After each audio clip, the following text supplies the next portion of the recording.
ආයුබෝවන් අපි අද කරන්න යන්නේ දර්ශක හා ලඝු ගණක කියන පාඩමේ ලඝු ගණක කියන කොටස. ඒ කොටස අයිති වන්නේ 10 ශ්‍රේණියේ 2 කියන පොතේ. ඔබට පෙළ පොත ළඟ තියෙනවා නම් ඒකේ පළවෙනි පාඩමට හරව ගත්තා නම් හරි. දැන් දර්ශක හා ලඝු ගණකවල වෙනම ආකාරයෙන් අපි පොඩ්ඩක් බලමු. මෙතන නංගි මල්ලි අපි කරන්නේ ලඝු ගණකවල අර්ථ දැක්වීම. හරි. දැන් අපි දර්ශකවල අර්ථ දැක්වීම ඉගෙන ගත්තා නේද? මෙන්න මේ ආකාරයෙන්නේ. මෙතන මොකද්ද කියන්නේ? 2 3 බලය කියන්නේ 8 කියලා. අපි දන්නවනේ ඒක. අපි බලමු දැන් මේ දර්ශක ආකාරයෙන් ලඝු ගණක ආකාරයට හරව ගන්න කොහොමද කියලා. හරි. මම ඔබට පහසු විදියක් කියලා දෙන්නම්. දැන් ඔබ මෙතන පේනවා ඇති මෙන්න මේ අගයට තමයි අපි මෙතන දර්ශකවල අගය කියලා කිව්වේ. අන්න ඒකේ තමයි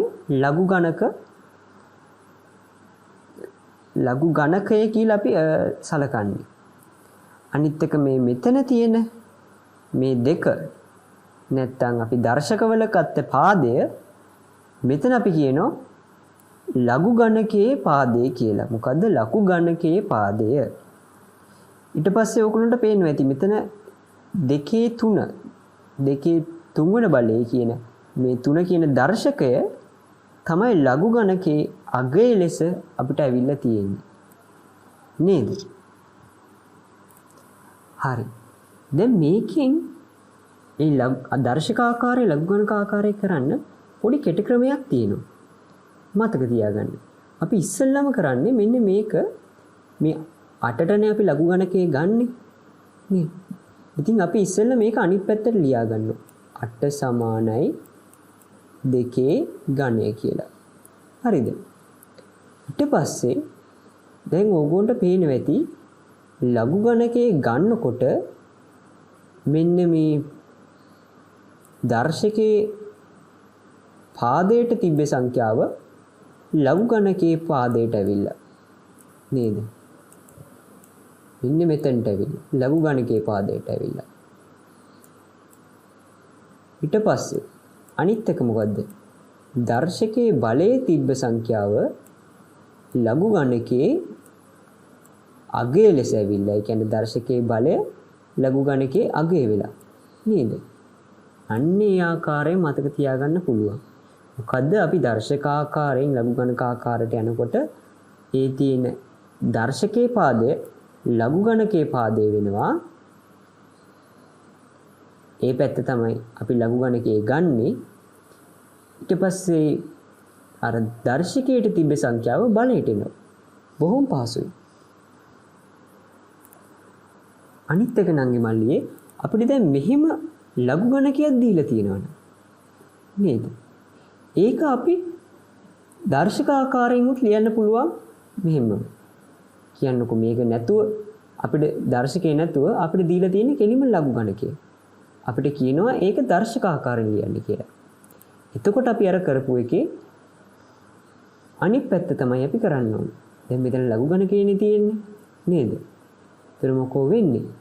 මේ ලඝු ගණකේ පාදයට තියෙන සංඛ්‍යාව ලඝු ගණකේ අයින් වුණාම මෙන්න මේ 3 තියෙන දැන් තියෙන තැනට එනවා ඒ දර්ශකයේ පාදයේ ලෙස.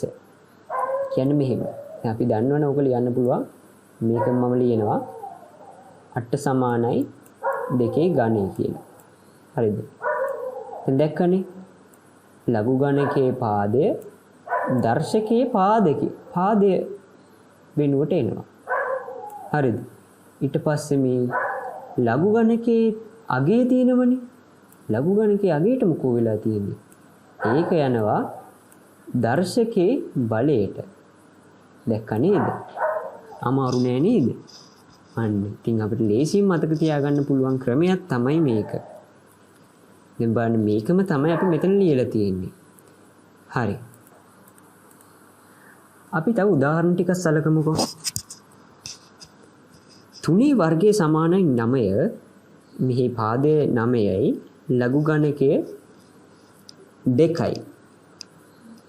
ඒක ලියන්නේ මෙන්න මේ ආකාරයෙන්. ලඝු 3 පාදයේ 9 සමානයි 2. ඔන්න අපි දැන් ලඝු ගණකයක් කියවන ආකාරයට ලිව්ව. දැන් මෙහිම ලියලා තියෙනකොට අපි කියවන්නේ ලඝු 3 පාදයේ 9 3 පාදයේ 9 සමානයි 2. අන්න. තව උදාහරණයක් බලමු. දැන් අපි හැමෝම දන්නවා ඕනෑම සංඛ්‍යාව එකේ බලයක් කියන්නේ එම සංඛ්‍යාවයි කියලා නේ. හරි මෙතන එතකොට පහේ පාදයට පහේ ලඝු ගණකය එක වේ. ඒ කියන්නේ නංගි මල්ලි අපි අර කලින් කිව්වා වගේ අපි ලඝු ගණකය හොයන්නේ පහේ පහ කියන සංඛ්‍යාවේ තමයි අපි ලඝු ගණකය හොයන්නේ. පාදේ වෙන්නේ 5. එතකොට අපිට එන්නේ උත්තරේ තමයි මෙන්න මෙතන තියෙන්නේ 1 කියලා. හරි. ඒ වගේම තව එකක් අපි සලකමුකෝ. 10 ගණේ. ඒ කියන්නේ 1000 නේ. 10 පාදයට 10 පාදයට 10 ලඝු ගණකය 3යි. දැන් අපි ඒකත් කියවන්න දන්න ඕනේ. එතකොට 10 කියන්නේ මෙතන ඉන්න පාදේ 1000 කියන්නේ ලඝු ගණකය අගය තමයි අපිට 3 ලෙස අපිට එන්නේ. හරි. දැන් මෙන්න මේක අපි සමීකරණයක් ආකාරයෙන් පොදු වශයෙන් අපි හඳුන්වනවා මෙන්න මේ විදිහට. මෙන්න මම මේ මෙතන ලියලා තියෙන එක තමයි මෙන්න මේ සමීකරණේ අපිට පේන්නේ නේ. a වල x කියන කිසියම් සංඛ්‍යාවක් නොදන්න සංඛ්‍යාවක්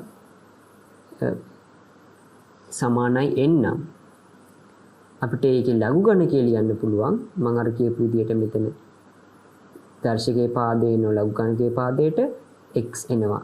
අගයට ලඝු ගණකය ගන්න n වල. එතකොට ලඝු පාදය a n සමානයි x. නැත්තම් මෙන්න මම මේ.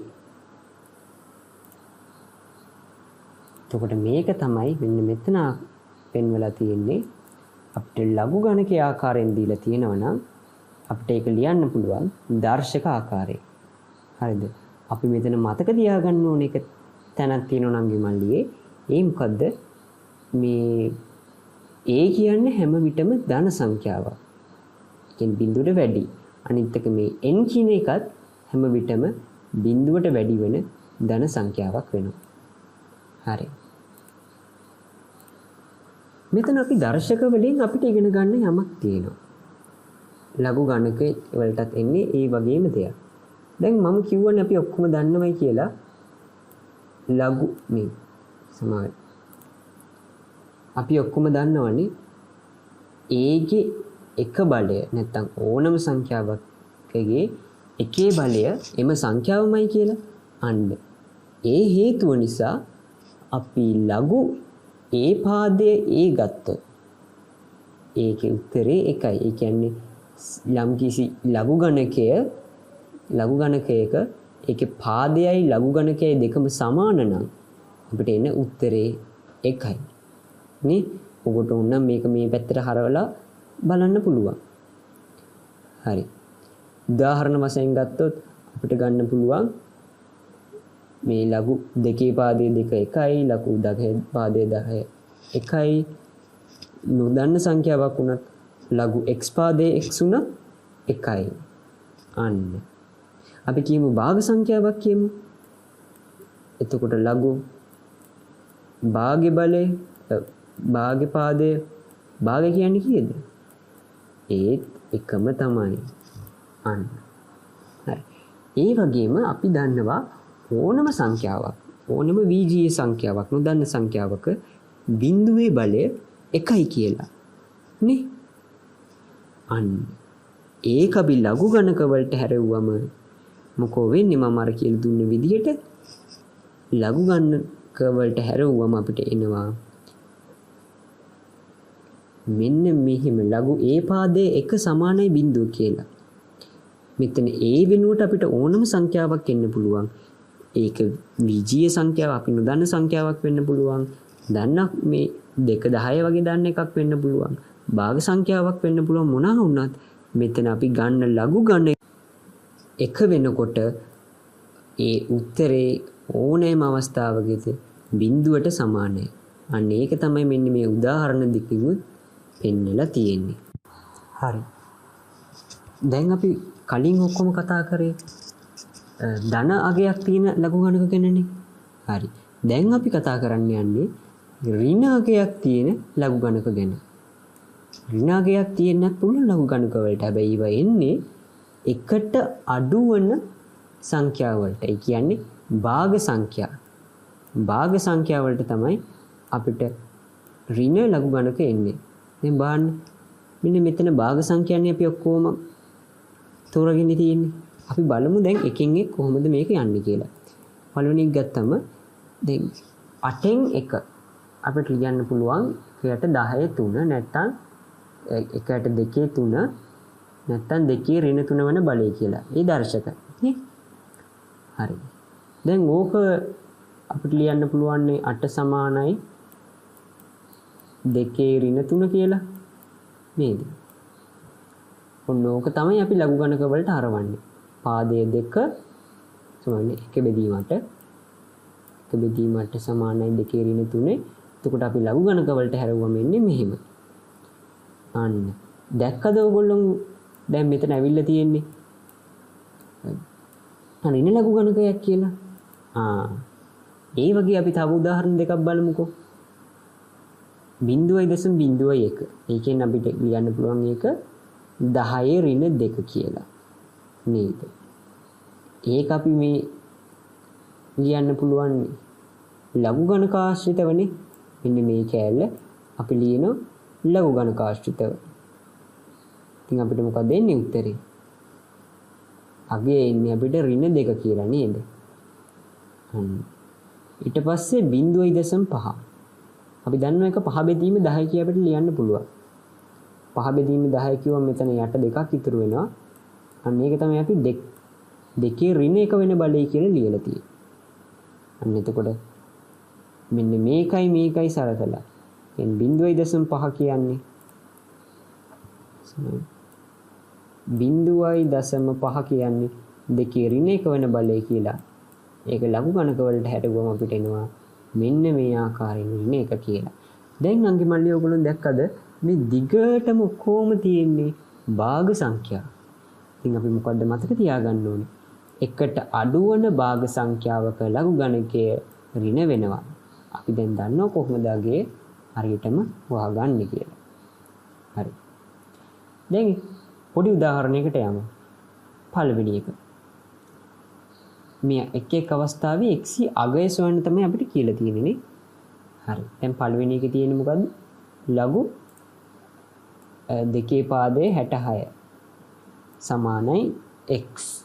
x තමයි අපිට හොයන්න කියලා තියෙන්නේ. ඉතින් අපිට මේක ලේසියෙන් විදිය මොකද්ද? දර්ශක ආකාරයෙන් ලියන එක නේද? ඉතින් අපි දර්ශක ආකාරයෙන් ලියුම අපිට එනවා දෙකේ x බලය සමානයි 64 කියලා.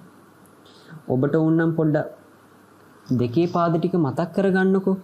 දෙකේ පාද ටික පාද සමාන වේ. දෙකේ බල ටික මතක් කරගත්තොත් සුළු කරලා ඔයගොන්ට ගන්න පුළුවන් දෙකේ 6 කියන්නේ 64 කියලා. නේද? ඉතින් දෙකේ 6 බලයයි සමානයි දෙකේ x ගේ බලය නිසා අපි දැන් දර්ශක පාඩම කරලානේ තියෙන්නේ. නේද? ඉතින් දර්ශක වලින් අපි දන්නවා පාද දෙක සමාන වෙනවා නම් දර්ශක දෙක සමානයි කියලා. අන්න හරි. දැන් අපි ඊට පස්සේ බලන්නේ මේ දෙවෙනි නිදසුනට. ලඝු x පාදයේ 81 සමානයි 4. දැන් x ඇවිල්ලා තියෙන්නේ පාදයට නේ. මෙතනත් හැබැයි අපි මුලින්ම කරන්නේ ලඝු ගණකයේ දර්ශකාකාරයෙන් ලියා ගන්නවා. එතකොට අපිට x 4 බලය සමානයි 81 කියලා තියෙනවා. ඒක අපිට ලියන්න පුළුවන් 3/4 බලය කියලා. නේද? දැන් මෙතන අපි දන්නවනේ දැන් මේක මොන හරි 81 දර්ශකාකාරයෙන් ප්‍රකාශ කරාම අපිට මේ 81 බලයක් හැටියට ප්‍රකාශ කරාම ඒ බලයේ දර්ශක දෙක සමාන වෙන්න ඕනි කියලානේ මේ පාදය සමාන කරගන්න නේද? අන්න ඒ නිසා තමයි අපි මේක 3 පාදයේ ලෙස ගත්තේ. ඔබට ඕන නම් මේක සුළු කරලා බලන්න. 81 කියන්නේ 3 4 වෙනි බලය. හරි. දැන් ඔබට මෙතන පේනවා ඇති x එනවා 3. හැබැයි මෙතන මේ ධනයි ඍණයි කියලා දෙකක් දාලා තියෙනවා. ඇයි අපි මේ ධන ඍණ දෙකක් දාන්නේ? නංගි මල්ලියේ දැන් අපි දන්නව නේද? x කියන්නේ කියමු ධන 3 කියලා නේද? එතකොට අපි දන්නවා 3 වර්ගය සමානයි 9 කියලා නේ. මම උදාහරණයක් ඇටියට ගත්තේ. හැබැයි අපි ඍණ 3 වර්ගය ගත්තොත් ඍණ 3 වර්ගයත් එන්නේ 9ම නේද? ඒ ඍණ 3 වර්ගය කියන්නේ ඍණ 3 වාරයක් ඍණ 3 ඍණ වැඩි කිරීම ඍණ කියන්නේ ධන. ඉතින් අපිට ආයෙත් එන්නේ ධන 9ම තමයි. ඉතින් අපිට x 3 වුණත් x ධන 3 වුණත් x ඍණ 3 වුණත් අපිට එන්නේ x ගේ වර්ගය. දැන් මෙතන මම x ගේ වර්ගයනේ සරකලා තියෙන්නේ. x ගේ වර්ගයට එකම අගේ එන්නේ. ඉතින් අපිට දැක්ක නේද? ඉතින් අංගේ මල්ලියේ අපිට මේ 9 කිය x අපිට x වර්ගයේ සමානයි 9 කියලා කොහේ හරි තියෙනවනම් හරිද? අපිට කියන්න බෑ x කියන්නේ ධන 3ද ඍණ 3ද කියලා. මොකද මේ දෙකෙන් දෙකම එකක් තමයි වෙන්නේ. හැබැයි අපි මොකද්ද කියලා හරියටම කියන්න බෑ. පැහැදිලි නේද? මෙන්න මේ x වල ඒක අදාළ වෙන්නේ අනිත් එක x වල ඉරට්ටේ බලයන් වලට පමණයි. මම ඒකත් පොඩ්ඩක් පැහැදිලි කරන්නම්කෝ. දැන් අපි ගමුකෝ x සමානයි පොඩ්ඩක් දිසුන් වලින් පොඩ්ඩක් බාහිරට යනවා. ඕගොල්ලන්ට මේක පැහැදිලි කරගන්න ලෙස මාත් එක්ක පොඩ්ඩක් රැඳෙන්න. x සමානයි ඍණ 3. හරිද? මං x ගේ අපිට පළවෙනි ඉරට්ටේ බලය අපි දන්නවා x ගේ එක බලය. අපි x ඊට පස්සේ තියෙන ඉරට්ටේ බලය ගමුකෝ. ඒ කියන්නේ ඉරට්ටේ සංඛ්‍යාව. ඒ කියන්නේ බලය වෙන්නේ. කියන්නේ x ගේ ගන්න. x ගේ 3 බලය. x ගේ 3 බලය වුණා මොකක්ද වෙන්නේ? ඍණ 3 වැඩි කිරීම ඍණ 3 ආයිමත් ගුණ කිරීම ඍණ 3. 3 වැඩි කිරීම 3 9යි. 9 වරක් 3 27යි. හැබැයි මෙතන ඍණේව 3ක් ගුණ වෙලා නේද? එතකොට අපිට මොකක්ද එන්නේ උත්තරේ? ඍණ 27ම තමයි නේද? හැබැයි අපි මෙතන x ධන 3 වුණොත් ඕගොල්ලන්ට එතකොට වෙනස හිතන්නම පුළුවන් නේද? x ඝනේ එන්නේ ධන 23 කියලා. දැන් දැක්කද? මෙතන අපි x වල ගන්න බලය වෙනස් වෙන බලය මෙතන ඔත්තේ සංඛ්‍යාවක් වුණාම අපි මේ ඍණ ගුණ කරන්නේ ඔත්තේ ගණනක්. තේරුණාද? ඔත්තේ ඒ කියන්නේ මෙතන 3 පාරක් අපි ගුණ කළා. දැන් අපි x ගේ පහේ බලය ගත්තොත් නේ x ගේ පහේ බලය ගත්තොත් අපි මේ ඍණ ගුණ කරන්නේ 5 වාරයක්. එතනත් අපිට එන්නේ ආයෙත් ඍණක්ම තමයි ඉතුරු වෙන්නේ. අන්න ඒකින්ද අපිට මේ x කිසියම් උදාහරණ මේ වගේ සංඛ්‍යාවක ඔත්තේ බලය වලට අපිට මේක අදාළ වෙන්නේ නැහැ. හැබැයි ඉරට්ටේ බලයන් වලට අපි දන්නේ නැහැ ඒක ධන සංඛ්‍යාවද ඍණ සංඛ්‍යාවද මෙතන ඇත්තටම තියෙන්නේ කියලා. හරි. අන්න ඒක තමයි මෙතන ලකුණු කරලා තියෙන්නේ ධන 3 හෝ ඍණ 3 කියලා. හරි. දැන් හැබැයි අපි ලඝු ගණකවල විශේෂයෙන්ම දන්නවා මොකද්ද? අර මම කිව්ව නේද? ලඝු ඒ පාදය අපිට මෙන්න මේ n සමාන a වල x ආකාරයෙන් තිබ්බම අපි මෙන්න ලඝු ආකාරයෙන් අපි ඒක ප්‍රකාශ කරාම මේ a කියන්නේ ධන සංඛ්‍යාවක් කියලා අපි කිව්ව නේද? අන්න මෙතන අපි මේ සමීකරණයේ වුණාට අපිට මෙතන තියෙන්නේ a වෙනුවට x නේ. අන්න x කියන්නේ එතකොට ධන සංඛ්‍යාවක් පමණක් වෙන්න ඕනේ ඍණ සංඛ්‍යාවක් නොවනවා. ඒක මෙතන පැහැදිලිව ලියා තියෙනවා. ඒ නිසා x ධන 3 කියලා තමයි එතකොට අපිට x වලට අගේ එන්නේ. හරි.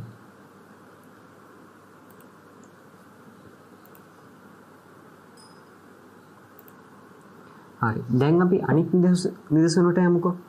දැන් අපේ අන්තිම විදිය අපි කලින් කතා කරා x අගේ වෙනකොට දෙවෙනුවට කතා කරා x පාදේ වෙනකොට දැන් x ලඝු ගණකයේ ගන්න සංඛ්‍යාව වෙනකොට. හරි ඒකෙත් බලමුකෝ. ඒකෙත් මොකද්ද අපි කොලින්ම කරන්නේ? ලඝු ගණකයේ දර්ශක ආකාරයෙන් ලියා ගන්නවා. අන්න බලන්නකෝ. ඒක තමයි අපිට තියෙන පහසුම ගන්න නේද? මොකද අපි ලඝු ගණකයේ දර්ශක ආකාරයෙන් ලියපු ගමන් අපිට කෙලින්ම උත්තරේ එනවා. x = 25 කියලා. දැන් අපි ලඝු ගණක නීති ටිකක් ඉගෙන ගමුකෝ. මොනවද මේ ලඝු ගණක නීති?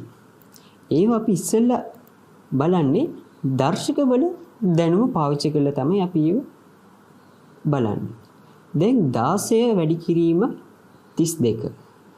ඔබ දන්නවා ඒක අපිට දෙකේ පාදයන් ඇසුරෙන් මේ ආකාරයෙන් ලියන්න පුළුවන් නේද? දැන් දර්ශක වල නීති භාවිතයෙන් අපිට කියන්න පුළුවන් මෙම ගුණ කිරීමක් තියෙනකොට පාදේ සමාන වෙනකොට දර්ශකවල එකතුවක් එන්නේ කියලා.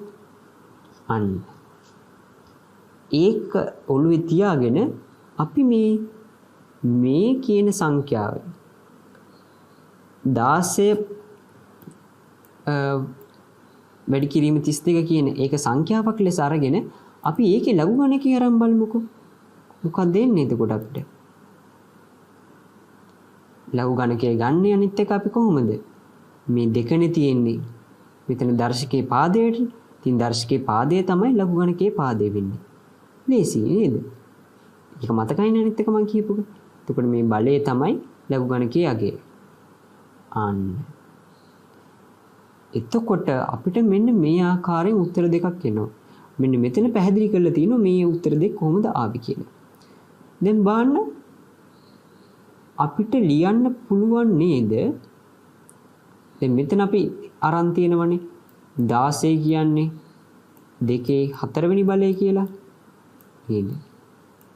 අන්න ඒක ලඝු ගණක ආකාරයෙන් ලිව්වම තමයි නංගි මල්ලියේ අපිට මෙන්න මේ උත්තරේ එන්නේ 4. මොකද මේක ලඝු ගණක වලින් ලියවන්නේ කොහොමද? ලඝු. අන්න අපිට එතකොට මේකේ මේ ආකාරයට ලියා ගන්න පුළුවන් නේද? අන්න ඒක තමයි නංගි මල්ලියේ මෙතන පාවිච්චි කරලා තියෙන්නේ. ඒ වගේම අපිට පහට අපි මේ 32 සමානයි දෙකේ පහේ බලය කියලා අපි ගත්තනේ මෙතන. අන්න ඒ වගේම ඒකෙන් උත් අපිට ගන්න පුළුවන් මෙන්න මේ ලඝු ගණක ආකාරයෙන්. පහ සමානයි ලඝු දෙකේ පාදය 32 කියලා. අන්න ඒක තමයි අපි පහ වෙනුවට ආදේශ කරලා තියෙන්නේ. හරි. දැන් නංගි මල්ලියේ මේකෙන් අපිට විශේෂ කරුණක් සැලකන්න බලන්න තියෙනවා. අපි පොදු වශයෙන් මෙතන සමීකරණයක් සැලකනවා. දැන් බලන්න මේ සමීකරණය ඉස්සෙල්ලා දිහා පොඩ්ඩක් බලන්නකෝ. ලඝු a පාදය m වැඩි කිරීම n. m n කියන්නේ කිසියම් සංඛ්‍යා දෙකක්. එහෙම තිබ්බම අපිට ඒක ලියන්න පුළුවන් ලඝු a පාදයේ m දනු ලඝු a පාදයේ n. කියන්නේ මොකද්ද? මේ ලඝු ගණකයේ ගන්න සංඛ්‍යාව. කියන්නේ මේ ලඝු ප්‍රකාශයේ ඇතුළේ තියෙන සංඛ්‍යාව මෙන්න මේ සංඛ්‍යාවේ අපිට ගුණිතයක් වශයෙන් කිසියම් සංඛ්‍යා දෙකක් තියෙනවා. දැන් මෙතන ගුණිතයක් වශයෙන් තියෙන්නේ m බරක් n කියලා. අන්නේ ගුණිතයක් වශයෙන් තියෙන එක වෙන වෙනම ලඝු ගණකවල එකතුවක් නැත්නම් ඓක්‍යයක් ලෙසට අපිට ලියන්න පුළුවන්ලු. අන්න ඒක තමයි අපි ඒක ලේසියෙන් මතක තියාගන්නේ. ගුණිතේ ලඝු ගණකය ලඝු ගණකවල එකතුවට සමාන වේ. අයිමත් ගුණිතෙහි ලඝු ගණකය ලඝු ගණකවල එකතුවට සමාන වේ. හරි. ওই වගේම නංගි මල්ලියේ අපිට තව එක සමීකරණයක් ගැන කතා කරන්න තියෙනවා. ඒකට කලින් අපි මේ උදාහරණය පොඩ්ඩක් බලමු.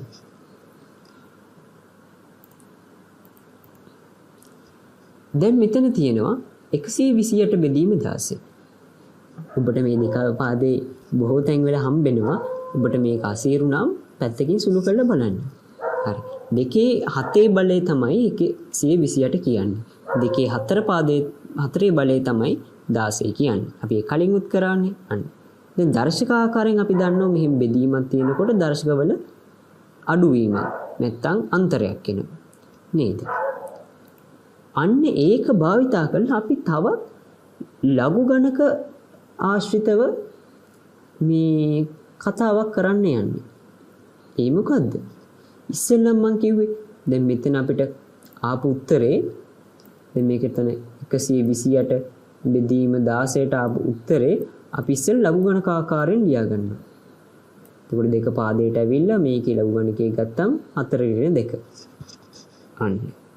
දැන් මේක අපි සුළු කරන්නේ අපි බලනවා දැන් මෙතන මම කිව්වේ අපිට කලින් මෙහෙම ලියා ගන්න දර්ශක ආකාරයෙන් තියෙන එක මෙන්න මේ වගේ ලඝු ගණක ආකාරයෙන් ලියා ගන්න පුළුවන් කියලා මම අර කලින් මේ සමීකරණ කරනකොට පෙන්නුවේ. අන්න ඒ වගේම අපි මෙතන මෙන්න මේ 7ටයි 4ටයි අපි වෙන වෙනම ලඝු ගණක ආශ්‍රිතයෙන් යෙදුමක් ආදේශ කරන්න තමයි මේ යන්නේ. දැන් බලන්නකො ඔබට අපහැදිලි න 128 කියන්නේ 2 7 වෙනි බලය කියලා මම කිව්වනේ. ඉතින් අපිට ඒක ලඝු ගණක ආකාරයෙන් ලිව්වම අපිට 7ට කිසියම් අගයක් එනවා. ඒ කියන්නේ ලඝු 2 පාදේ 128. ඒ වගේමයි මෙන්න මේ ප්‍රකාශනයට. නේද? ඉතින් මෙන්න මේ අගයන් දෙක මේ සමීකරණයට ආදේශ කරාම අපිට මොකද්ද එන්නේ? මෙන්න මේ ආකාරයෙන් උත්තරයක්. එතකොට මේකේ මොකද්ද වෙලා තියෙන්නේ කියලා අපි බලමුකෝ. මේකේ සමීකරණේ තියෙන්නේ කිසියම් ලඝු ගණකයක බෙදීමක් තියෙනවා නම් අපි ලඝු ගණකයේ ඇතුලේ අනිත් එක බෙදීම තියෙන්න ඕනේ. මේ ලඝු ගණකයේ ඇතුලේ සම්පූර්ණයෙන් බෙදීම තියෙන්න ඕනේ. එහෙම බෙදීමක් තියෙනවා නම් ඒ බෙදීම වෙන වෙනම ලඝු ගණකවල අන්තරයක් හෝ අඩු කිරීමක් හැටියට අපිට ලියන්න පුළුවන්. දැක්ක නේද? අපි මෙන්න මේ උදාහරණෙත් බලමු ඒක නෙමෙයිද වෙලා තියෙන්නේ කියලා. දැන් මේ 128 කියන්නේ m වගේ නේද? 16 කියන්නේ n වගේ. ඉතින් මෙතන a වෙනුවට තියෙන්නේ 2. දැක්කද? ඉතින් මේ ආකාරයෙන්ම තමයි. ඉතින් එතකොට මොකද්ද අපිට අවිල්ලා තියෙන උත්තරේ කියලාත් බලන්නකෝ. අන්න මේ 128 කියන එක මුලින් ඇවිල්ලා ලඝු 2 පාදේ 128 ඍණ මේ බෙදීම අන්තරයක් වෙලා අඩු කිරීමක් වෙලා ඍණ ලඝු 2 පාදේ 16 කියලා කිව්වා. එතකොට ඕගොන්ට මතක තියාගන්න පුළුවන් ක්‍රම දෙක තමයි මොකද්ද? ලඝු වල මෙන්න මේ මම කියා දුන් සමීකරණ ටික තමයි. හරි. තව උදාහරණ ටිකක් බලමුකෝ. දැන් අපි ඔබේ පෙළ පොතේ 6 වෙනි පිටුවට සම්බන්ධ නිදසුන් ටික තමයි බලන්නේ. හරි. දැන් පහත දැක්වෙන එක් එක් ප්‍රකාශයන්ගේ අගය සොයන්න කියලා අපිට තියෙනවා. අපි බලමුකෝ ඒක කොහොමද කරන්න කියලා.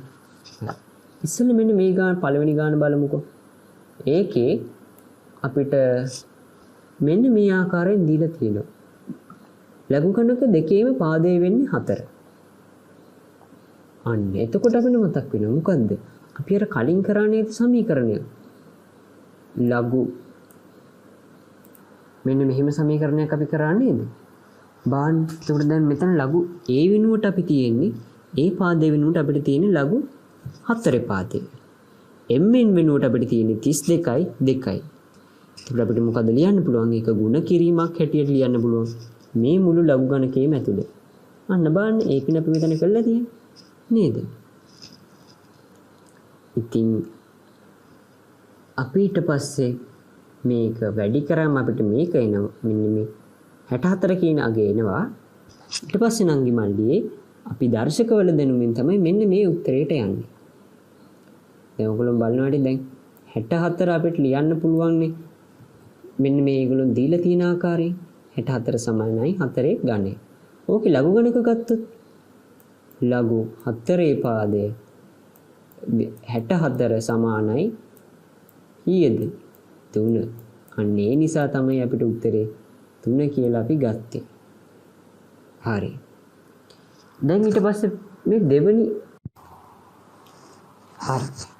දෙවෙනි උදාහරණේ ලඝු පහේ පාදයේ 15 රින් ලඝු පහේ පාදයේ 3. අන්න ආයිමත් පහ පොදු පාදයක් වෙලා නේද?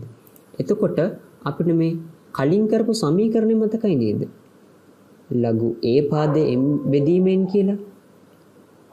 බෙදීමක් වශයෙන් තිබ්බම අපි ඒක වෙන වෙනම ලඝු ගණකවල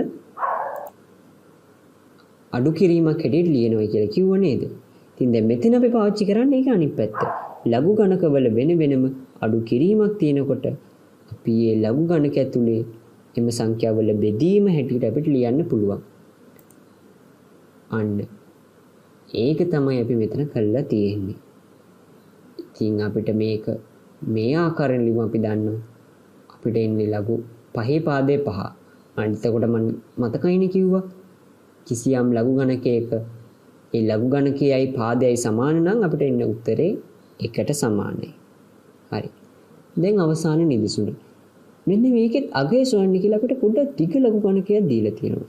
හැබැයි අපිට මෙතන පේනවා පාදය හැම එකේම සමානයි. ඉතින් එච්චර අමාරු වෙන්නේ නැහැ. බලන්නකෝ. දැන් අපි ඉස්සෙල්ලා මෙන්න මේ දෙක සලකලා බලමුකෝ. පළවෙනි ලඝු ගණක සංඛ්‍යා දෙක. ඒ දෙක සැලකුවම අපිට ඒක අපි දන්නවා මෙතන තියෙන ලඝු ගණකවල වෙන වෙනම එකතුවක් නේද? ඉතින් ලඝු ගණකවල එකතුවක් තියෙන නිසා අපිට ඒක ලියන්න පුළුවන් මෙන්න මේ ආකාරයෙන් ලඝු ගණකවල ලඝු ගණකයේ ඇතුලේ වෙනම ගුණ කිරීමක් ලෙසින් නේද? මම මේ කියන එකට විතරක් හිත යොමු කරන්නකෝ. ඔබට වැටහෙනවා ඇති එතකොට නේද? දැන් මෙතන පියවර දෙකක් එකට ලියලා තමයි මේ පියවර ලියලා තියෙන්නේ. ඊට පස්සේ තමයි මෙන්න මේ කියන ඍණ ලඝු 10 පාදයේ 2 කියන එක සලකලා තියෙන්නේ. අපි ඒක පියවරක් හැටියට ගමුකෝ වෙනම. දැන් අපිට මෙහෙම ලියන්න පුළුවන් නේද? ලඝු 10 පාදයේ 28 වරක් 25 වරක් 8 ඍණ ලඝු 10 පාදයේ 2. අන්න ඒක තමයි අපි ඊට පස්සේ මෙන්න මේ ආකාරයෙන් මෙතන ලියන්න යන්නේ. හරි. එතකොට අපිට මෙන්න මේ ලඝු 10 පාදයේ 100 කියලා එනවා සුළු කරා. බාන්නකො සුළු කරලා එන්නේ නැද්ද කියලා? එයි මෙතන 2ට 4 කැපෙනවා. 4 වරක් 25 කියන්නේ 100යි නේ. එතකොට අපි දන්නවා මෙන්න මෙතන මේ පොඩි කොටුව ඇතුළේ තියෙන එක බාන්නකො. ලඝු 10 පාදයේ 100 කියන්නේ x නා. හරි. අපි ඒක දර්ශක ආකාරයෙන් ලිව්වොත් අපිට එනව නේද 10 x බලය සමානයි 100 කියලා. එතකොට අපි දන්නවා 100 කියන්නේ 10 වර්ගය. එතකොට x කියන්නේ 2යි කියලා අපිට දර්ශක නීති වලින් ගන්න පුළුවන් උත්තරේ. එතකොට අපි මේ x කියන්නේ මෙන්න මේ අපි දාගත්ත ආදේශය නේද? මේක වෙනුවට අපි දාගත්ත එකනේ x කියන්නේ. එතකොට මොකද දෙන්නේ? අපි ලඝු 10 පාදයේ 100 කියන්නේ 2 කියලා අපිට අවසාන උත්තරේ එනවා. මෙන්න මේ ක්‍රමය ඔබට පහසුයි වගේ දැනෙනවා කියලා මම හිතනවා. ඒ ක්‍රමයෙන්ම අපිට මෙන්න මේ ගානත් ඕනනම් ඔබට ආයෙමත් හදලා බලන්න පුළුවන්. හරි. ඔන්න දැන් තුන්වෙනි නිදසුනට යනවා. දැන් මේකේ බලන්න. ලඝු A පාදයේ 2 හා ලඝු A පාදයේ 3 ඇසුරෙන් දක්වන්න කියලා මෙන්න මේ 1 2 කියලා අපිට ලඝු ගණක දෙකක් දීලා තියෙනවා. ලඝු A පාදයේ 6. දැන් 6 ගැන අපි 6 සාධක බැලුවොත් අපි දන්නවනේ 6 සාධක 2යි 3යි කියලා නේද? එතකොට අපි දෙපැත්තෙම ලඝු ගණක ගත්තා. දෙපැත්තෙම ලඝු ගණක ගන්නවා. කියන්නේ නම් මල්ලියේ මේ ලඝු ගණක කියන්නේ කිසියම් ක්‍රමයක් නේ. ඒ ක්‍රමය අපි මේ සමීකරණේ දෙපැත්තටම කරනවා. දැන් ඔබට මතක ඇතිනේ සමීකරණයක් කියන්නේ තුලාවක් කියලා. තුලාවක් වගේ දෙයක් කියලා නේද? ඉතින් තුලාවට යම් කිසි දෙයක් එක පැත්තකට කරනවා නම් අනිත් පැත්තට එය හා සමාන දෙයක් කරන්න ඕනේ. ඒකයි අපි මේ දෙපැත්තෙම ලඝු ගණක ඒ පාදයෙන් ගත්තේ. ඒ කියන්නේ කිසියම් අපි නොදන්න සංඛ්‍යාවක්. අපි ඒක නෙමෙයි අපිට වැදගත් වෙන්නේ. මෙන්න මේ ලඝු ගණකයේ ඇතුලේ තියෙන එක සුළු කරගන්න තමයි අපිට වැදගත් වෙන්නේ නේද? අන්න. ඊට පස්සේ අපි දැන් දන්නවා මෙන්න මේ ආකාරයෙන් අපිට ලියාගත්තට පස්සේ ලඝු ගණකයේ ඇතුලේ ගුණ කිරීමක් තියෙනවා නම් ඒක අපිට වෙන වශයෙන් ලඝු ගණකවල එකතුවක් හැටියට ලියන්න පුළුවන් කියලා. අන්න දැන් බලන්න. අපි අන්තිමට එතකොට ලියලා තියෙන්නේ ලඝු ඒ පාදයේ 2 හා ලඝු ඒ පාදයේ 3 භාවිතා කරලා තමයි. ඒ වගේම තමයි මෙන්න මේ ගාන. බලන්න. 18 සාධක. 18 කියන අපි දන්නවනේ 6 වරක් 3 කියලා. ඉතින් 2යි 3යි හැර අපිට තව 3ක් එකතු වෙනවා. අන්න. එතකොට මෙන්න මේ ආකාරයෙන් අපි ලඝු ගණක දෙපැත්තෙම ගත්තා මේ ආකාරයෙන් අපිට පියවර එනවා. ඊට පස්සේ මෙන්න මේ වරහණ තුල තියෙන ගුණ කිරීම අපි ලඝු ගණකවල වෙන වශයෙන් එකතුවක් ලෙස සලකනවා. දැක්ක නේද? ඒක තමයි අපිට සුළු කරාම මෙන්න මේ ආකාරයෙන් උත්තරයක් ලැබෙන්නේ. අමාරු නෑ නේද? අන්න. හරි. දැන් අපි හතරවෙනි නිදසුනත් බලමු. දැන් මේක විසඳන්න කියලා අපිට තියෙන්නේ. විසඳන්න කියන්නේ මොකද්ද? x වල අගය හොයන්නනේ. මෙතන x නේ අපි නොදන්න සංඛ්‍යාව. ඒත් නොදන්නවා තමයි. හැබැයි ඔබට පෙනෙයි a කියන එක අපිට ඉස්සරහට වැදගත් නොවෙනවා. අනිත් එක මේ a කියන්නේ නියතයක් කියලා පොඩ්ඩක් ඔළුවේ තියන්නේ. a කියන්නේ නියතයක්. ඒ කියන්නේ වෙනස් නොවන සංඛ්‍යාවක්. x තමයි මෙතන අපේ විචල්්‍ය වෙන්නේ. x වලට අගයක් තමයි අපි හොයන්නේ. හරි. දැන් මෙහෙම තිබ්බම අපි දන්නවා ලඝු ගණකවල එකතුවක් තියෙනවා නම් වෙන වශයෙන්. ඒක මොකද්ද ලියන්න පුළුවන් අපිට? ලඝු ගණක ඇතුලේ ගුණ කිරීමක් ලෙස ලියන්න පුළුවන් නේ. මම කලින් කීප වතාවක් කිව්වේ නේද? ඒ වගේම එතකොට අපි ඒකම මෙන්න මේ ලඝු ගණකවල එකතුවටත් යොදන්න පුළුවන්. ඒ ක්‍රමයෙන්ම. නේද? ඊට පස්සේ තමයි අපි මෙන්න මේ ඍණ ලඝු ගණකයත් එකතු කරගන්නේ.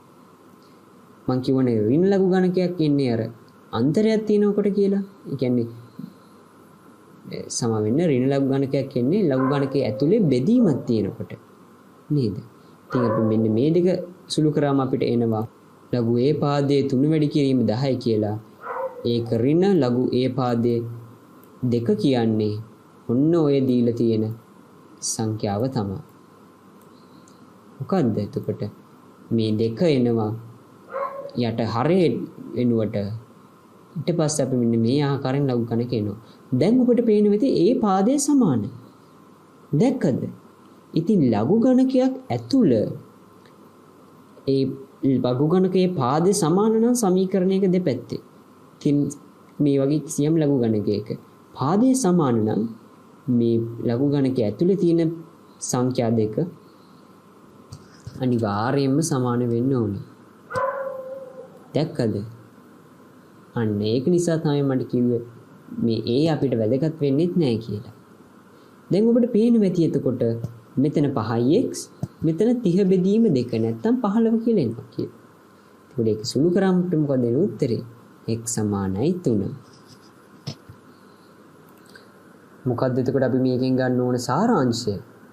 ඉස්සෙල්ලාම අපි ගන්න ඕනේ ලඝු ගණකයේ අර්ථ දැක්වීම. නේ පොඩ්ඩක් මතක් කරගමුකෝ.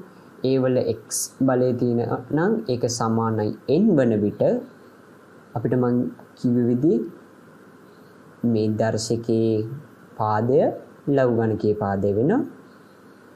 දර්ශකයේ අගය තමයි අපි ලඝු ගණකයේ ලෙස සලකන්නේ. ඒ ලඝු ගණකයේ අපි ගන්න සංඛ්‍යාව. ඊට පස්සේ මේ දර්ශකයේ බලය ලඝු ගණකයේ අගය ලෙස අපිට එනවා. ඒකම තමයි කන පිට මාරු කරලා නැත්තම් මුල අග මුල මාරු කරලා අපිට මෙන්න මේ ආකාරයෙන් කියන්න පුළුවන්. දැන් ලඝු ගණකය අපිට දුන්නොත් අපි කොහොමද ඒකෙන් දර්ශක ආකාරයෙන් ලියාගන්නේ කියන එක. අන්න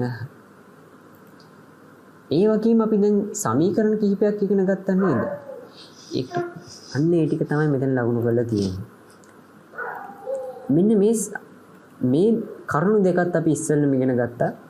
ඒකත් අපිට සමීකරණයක් නොවුනට අපිට ඒක එකපාරට යොදන්න පුළුවන් සමීකරණයක් වගේ එතකොට නේද? එතකොට අපිට මේ සමීකරණ දෙකත් ඔළුවේ තියාගන්න ඕනේ. ඊට පස්සේ මෙන්න මේ අපි අලුතෙන් ඉගෙන ගත්ත මේ සමීකරණ දෙක තමයි අපිට අවශ්‍ය වෙන්නේ. ඒ කියන්නේ මොකද්ද ආයෙත් මතක් කරගමු. කිසියම් ලඝු පාදයක m වැඩි කිරීම n වගේ ඒ ලඝු ගණකයේ ගුණිතයක් නම් තිබෙන්නේ. ඒ ගුණිතය මොකද්ද වෙන්නේ? මේ ගුණිතය එකතු කිරීමක් වෙනවා. අන්න ගුණිතය එකතු කිරීමක් වෙනවා කියලා අපිට පහසුවෙන් මතක තියාගන්න පුළුවන්. ඊට පස්සේ මෙතන ලඝු ගණකයේ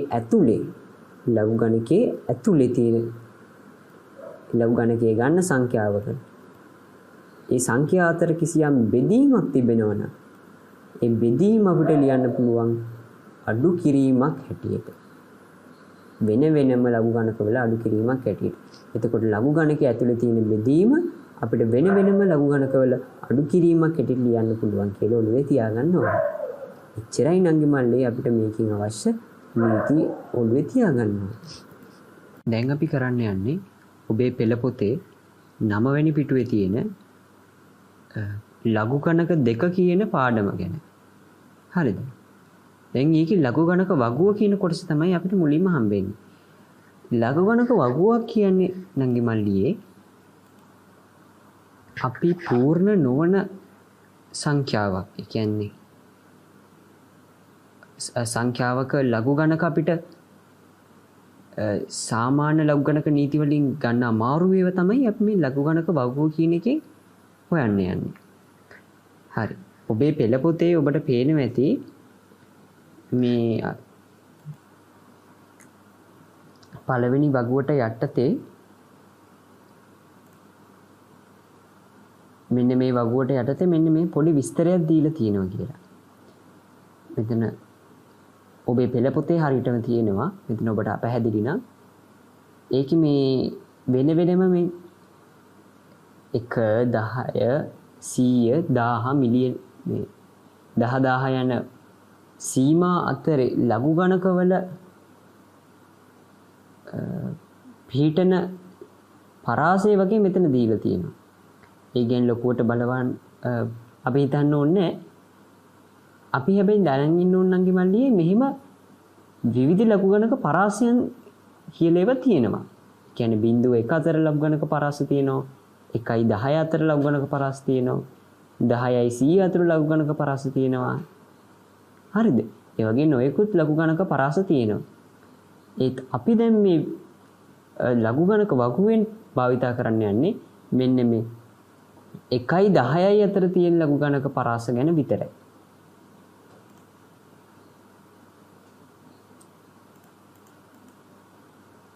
හරිනේ 1.10ත් අතර ලඝු ගණක ගැන පමණයි අපි කතා කරන්න යන්නේ.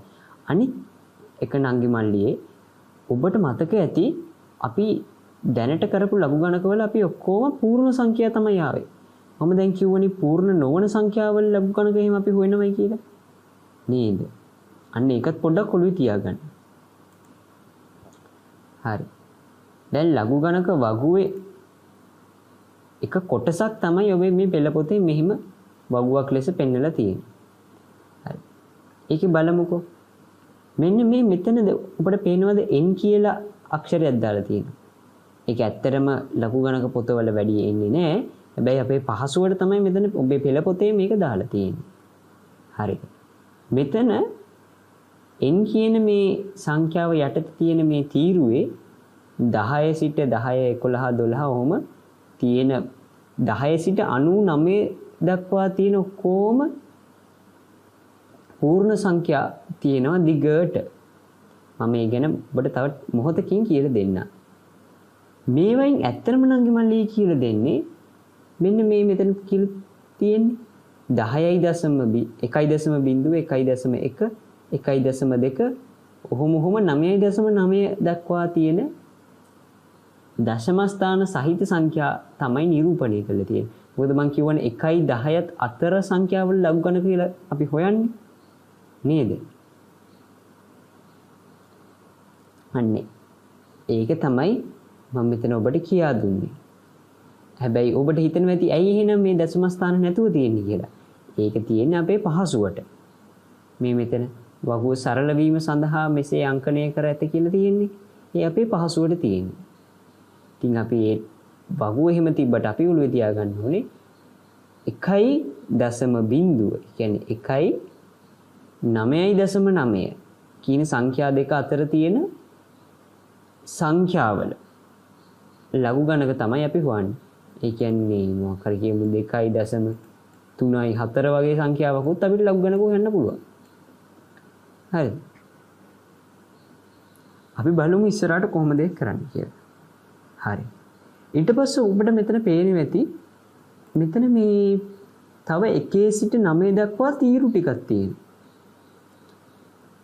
වෙනම අපිට මේ තීරු මොනවාද කියලා හෝ අපිට කිසිම දැනුමක් අවශ්‍ය මොකද්ද කියලා අපි දැනන් ඉන්න ඕනේ.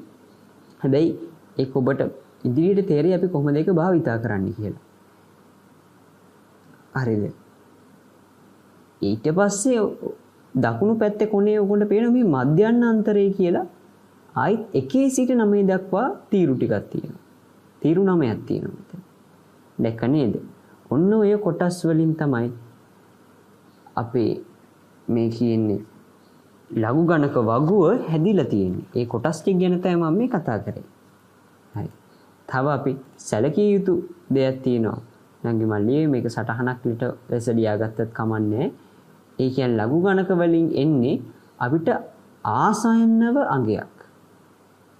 ඒ කියන්නේ උදාහරණයක් වශයෙන් ගත්තොත් දැන් අපි ලඝු 2 පාදයේ 4 අපි දන්නවනේ 2යි කියලා උන්න මතක් කරගන්න පුළුවන්. මෙතන අපිට පූර්ණ සංඛ්‍යාවක් එනවා. නේද? හැබැයි නංගි මල්ලියේ හැම ලඝු ගණකක්ම මෙහෙම පූර්ණ සංඛ්‍යාවක් එන්නේ නැහැ. බොහෝ ලඝු ගණකවල දශම ස්ථාන ගොඩාක් තියෙනවා. සමහරක් වෙලාවට 10 20 ඊටත් වැඩි වෙන්නත් පුළුවන් දශම ස්ථාන. ඉච්චර අපිට ලියන්න හොයන්න අමාරු නිසා අපි බොහොම සීමිත සංඛ්‍යාවක දශම ස්ථාන 4කට තමයි අපි ලඝු ගණක මේ වගුවෙන් හොයන්නේ. කීයකටද ලඝු දශම ස්ථාන 4ක තමයි උපරිමයෙන් අපිට ලඝු ගණක හොයන්න පුළුවන්. හරි.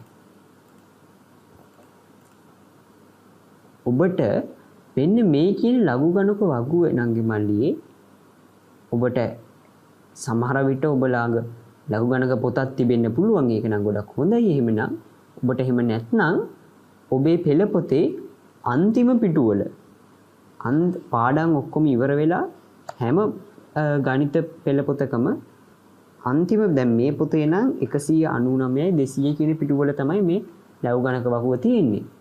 ඔබට ඒ පිටුවේ පුළුවන් නම් ෆොටෝකොපි එකක් ගන්න පුළුවන් නම් ඒක ඇත්තටම ලොකු උදව්වක් වෙනවා ඔබට මේ පාඩම කරගෙන යනකොට.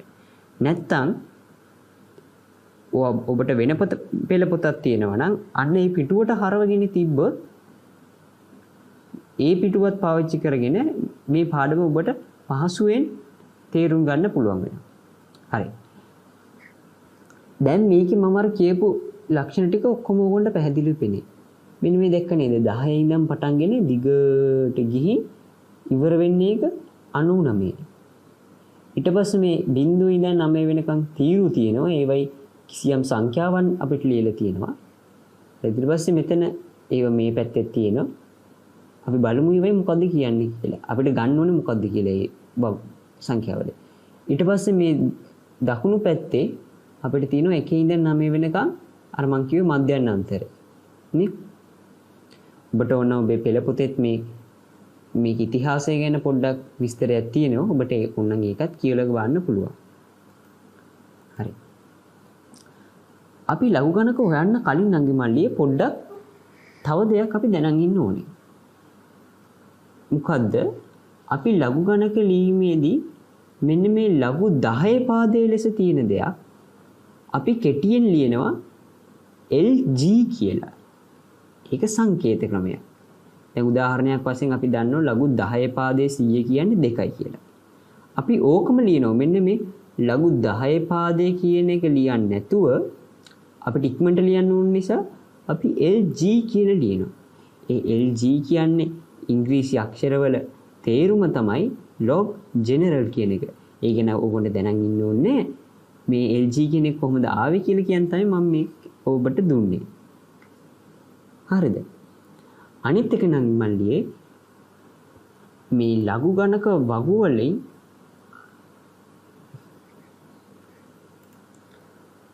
අපි හැම වෙලාවෙම ලඝු ගණකය ගන්නේ මෙන්න මේ 10 පාදයේ ආශ්‍රිතව පමණයි. ඒක හොඳට මතක තියාගන්න. ඒකයි මෙන්න මේ කෙටි ක්‍රමෙත් ඔබට කියලා දුන්නේ.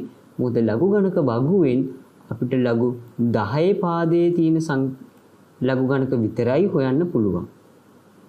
ඒ ලඝු ගණක වගුව හදලා තියෙන ආකාරය අනුව. හරිද? අපි දැන් පොඩ්ඩක් බලමුකෝ මෙන්න මේ ලඝු ගණකේ කොහොමද හොයන්නේ කියලා. බොහොම පහසුයි. ලඝු 10 පාදය 1. නැත්නම් අපි දැන් මේ ඉගෙන ගත ක්‍රමය අනුව LG 1 නැත්නම් 1.0. ඇයි මම මේ 1.0 කියලා ලිව්වේ? ඔබට මතක ඇති මම අර කලින් කිව්වා මෙන්න මේ 1.1 කියලා තියෙන ඒවා ලඝු ගණක වගුවේ තියෙන්නේ මේ 10 11 12 කියන සංඛ්‍යාවලින් නේ. හරි. දැන් ඔබේ වෙයි ලඝු ගණක පිටිපස්සේ තියෙන ලඝු ගණක වගුවට හරව ගන්නකො. හරිද?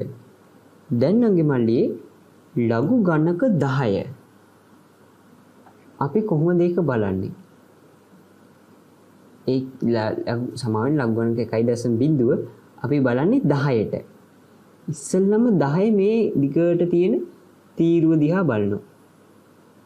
හරිද? දැන් අපිට ඕනේ 1.0 නේ. 1.1 හෝ 1.2 නෙමෙයි.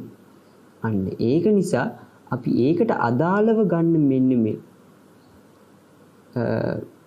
සිරස් තීරුව අපි ගන්නේ මෙන්න මේ බිඳුව යටතේ තියෙන සිරස් තීරුව තමයි අපි සලකන්නේ. මේ මධ්‍යස්ථ අන්තරය ගැන අපි සලකන්නේ නෑ මෙතනදී. ඊගෙන පස්සේ මම ඔබට කියා දෙන්න. හරි. එතකොට අපි ඉස්සෙල්ලා මොකද්ද කරේ? මේ 10 කියන්නේ n මෙතන තිබෙන්න ඕනේ. ඇත්තටම n ඒ n සමානයි 10 කියන මේ දිගට තියෙන තීරුව සැලකුවා. ඊට පස්සේ මේ සිරස් අතර තියෙන මේ බිඳුව කියන තීරුව යටතේ තියෙන සංඛ්‍යාව තමයි අපි කියවන්න හදන්නේ. මොකද තියෙන්නේ? බිඳුවනේ. බිඳුව 4ක් කියන්නේ බිඳුවයිනේ. නේද? එතකොට මොකද්ද වෙන්නේ කියලා තියෙන්නේ? අපි දන්න ලඝු ගණකේම නෙමෙයිද මෙතන තියෙන්නේ. නේ අපි දැන් දන්නවනේ ලඝු 1 කියන්නේ බිඳුවයි කියලා. ඒක තමයි එතකොට අපිට ලඝු ගණක වගුවෙන් උත් හම්බුනේ. නේද? හරි. දැන් අපි ලඝු පාදයේ 10 නැත්නම් LG 2.9 හොයන්න යන්නේ. කියන්නේ ලඝු 2.9. ඉස්සරහට මම ලඝු කියලා කෙලින්ම කියන්නේ ඔබ හිතේ තියාගන්න මම කියන්නේ ලඝු 10 පාදේ කියලා. හරිනේ?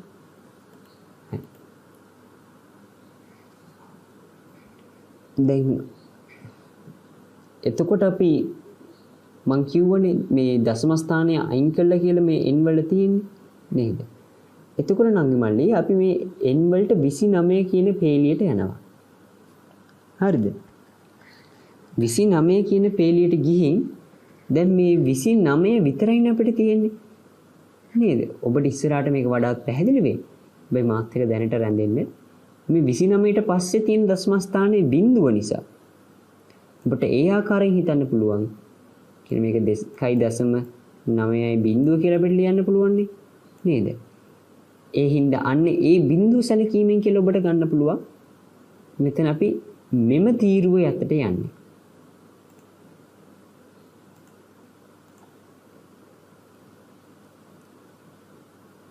ඔබට පේනවා ඇති මෙතන ඔබ පෙළ පොතේත් ඒක ලියලා තියෙනවා. විශේෂ වශයෙන් 2.9 ලඝු ගණකයේ හොයනකොට 29 කියන පේලිය ඔස්සේ ගිහින් කියන්නේ මේ 29 කියන පේලිය ඔස්සේ අපිට මේ දීලා තියෙන එක විතරයිනේ කොහොමත් නේ. ඉතින් මේ 29 පේලිය ඔස්සේ ගිහින් අපි මුල් තීරුවේ මේ බිඳුව කියලා තියෙන මුල් තීරුවේ අඩංගු පදේ තමයි අපි ගන්න. ඒ කියන්නේ මේ තීරුවේ ගියට පස්සේ අපිට මේ පේලිය 29 පේලිය ගියාම බිඳුව තීරුවේ අපිට හම්බෙන සංඛ්‍යාව මෙන්න මේක. මොකද්ද? 4624 කියන්නේ. පොඩක් ලොකු ගාණක් නේ. මේ වගේ තමයි ලඝු ගණක එන්නේ. ඔන්න ඔය සංඛ්‍යාවලු ලඝු ගණක යට එන්නේ. හැබැයි මේක මොකද්ද කියන්නේ මේ 4000 ගණනක් තියෙන මොකද්ද? අපි බලමු මේ කොහොමද ලඝු ගණක වලට ඇත්තටම හරවගන්නේ කියලා. හරි නංගි මල්ලි. දැන් මොකද අපිට මෙතන දශම ස්ථානේ කොයිද කියලා අපිට දාන්න නැහැනේ. දශම ස්ථානේ අපි දාන්නේ මෙන්න මේ ආකාරයේ. ඔබට මේක අපැහැදිලි වෙන්නේ නැති ඒක මම කියලා දෙන්න බාන්නම්. මේ දශම ස්ථානේ ඇයි මේ අපි මුලින් දැම්මේ කියලා. 0.4යි කියලා තමයි අපි ලඝු ගණකේ ලියන්නේ. විසල ලියන ආකාරي බලලා ඉවර කරමුකෝ. කොහොමද එතකොට? දැන් එතකොට LG 2.9 කියන්නේ 0.46624යි ලු. නේ? හරි. දැන් ওই දශම ස්ථාන ප්‍රශ්නාංගි මල්ලේ මෙහිම තමයි අපි ඔළුවේ තියාගන්න පුළුවන්. ඒ ඇත්තටම මේක ලියනවද ක්‍රමයක්. ඒක අපිට කොහොමද ආවේ කියලා ඇත්ත වශයෙන්ම අවශ්‍ය නැහැ. මොකද අපි දන්නෙත් නැහැ. අපිට උගන්වන්නෙත් නැහැ. ඒක නෙමෙයි මෙතන වැදගත් වෙන්නේ. මේ මෙතෙන්ට දාන්නේ දශම ස්ථාන කොහොමද දාන්නේ කියලානේ අපිට හොයා ගන්න ඕනේ නේද? ඉතින් නංගි මල්ලි අපි ලඝු ගණකයේ මෙන්න මෙහිම කිසියම් සංඛ්‍යාවක්. දැන් අපිට ලඝු ගණක වගුවෙන් අපිට මෙතන හම්බුනේ සංඛ්‍යාව මොකද්ද? මෙන්න මේ 4624 කියන සංඛ්‍යාව. අපි ඒක උත්තරයට මෙතන ලිව්වට පස්සේ අපි කොහොමත් ලඝු මේ දශම තිත මෙන්න මේ සංඛ්‍යා හතරටම ඉස්සෙල්ලා දානවා. ඒකත් ක්‍රමයක් ඇත්තටම. එතකොට අපි ඒක ගැන කිසිම බය වෙන්න හෝ මොකද්ද කියලා ඒක ගැන තේරුම් ගන්න කිසිම දෙයක් නැහැ. ඒකත් වෙනත් ක්‍රමයක්. මේ ලඝු ගණකේ සෙහින්නේ. එතකොට දශම ස්ථානේ අපි දාන්නේ කොහෙන්ද? ඒ ලියාගත් ලඝු ගණකේ ඉස්සරහින්ම. ප්‍රශ්නේ තියෙන්නේ ඊට කලින් ලියන්නේ මොකද්ද කියලා. ඊට කලින් ලියන යද සංඛ්‍යාව මම මෙතන හිස්තැනක් වශයෙන් මේක ලියන්නම්කෝ. මෙතන මොකක් හරි සංඛ්‍යාවක් එන්න ඕනේ දශම ස්ථානයකට කලින් නේද? ඒ සංඛ්‍යාව හොයන්නේ මෙන්න මෙහෙම කෙටි ක්‍රමයක් තියෙනවා. ඒ කොහොමද? අපි ලඝු ගණකේ හොයන අගේ තියෙනවනේ. ලඝු ගණකේ හොයන අගේ මෙතන අපි 2.9 නේ. දැන් 2.9 සැලකුවොත් මෙන්න මේ ඒ සංඛ්‍යාවේ තියෙන මුල්ම මේ අක්ෂරය මේ මුල්ම නම්බරේ කියන්නේ 2. ඒ නම්බරයයි දශම ස්ථාන අතර කොයිතරම් නම්බර තියෙනවද? ඒ කියන්නේ කොයිතරම් සංඛ්‍යාවක් නම්බර තියෙනවද කියලා අපි බලනවා. බලනවා නැති මෙතන කිසිම නම්බරයක් නැහැ නේ කියලා නේ. අන්න. ඒක තමයි අපි මෙතන බිඳුව කියලා දාන්නේ. ඒ කියන්නේ මොකද්ද? අපි ඒක හොයාගන්න මේක ඇත්තම විදිය නෙමෙයි. මේක අපි කෙටි ක්‍රමයක් භාවිතා කරන්නේ. මෙතන දාන ඉස්සරහට දාන ක්‍රමේ මම ඉදිරියට ඔබට මේක වඩාත් පැහැදිලි වෙයි. හැබැයි මෙතනදී ඔබ මතක තියාගන්න පුළුවන් මෙන්න මේ අපි ලඝු ගණකය හොයන ඒ සංඛ්‍යාවේ මුල්ම නම්බරේ මෙතන 2 නේ. එම අංකයයි දශම ස්ථානයයි අතර තියෙන අංකවල අංක කොච්චරක් තියෙනවද කියලා අපි සැලකුවොත් අන්න ඒ කොච්චරක් තියෙනවද කියන ඒ අගය තමයි අපි මෙතන දාන්නේ. කියන්නේ මෙතන නැති නිසා මුකුත් අපි දාන්නේ බිඳුව කියලා. හරි.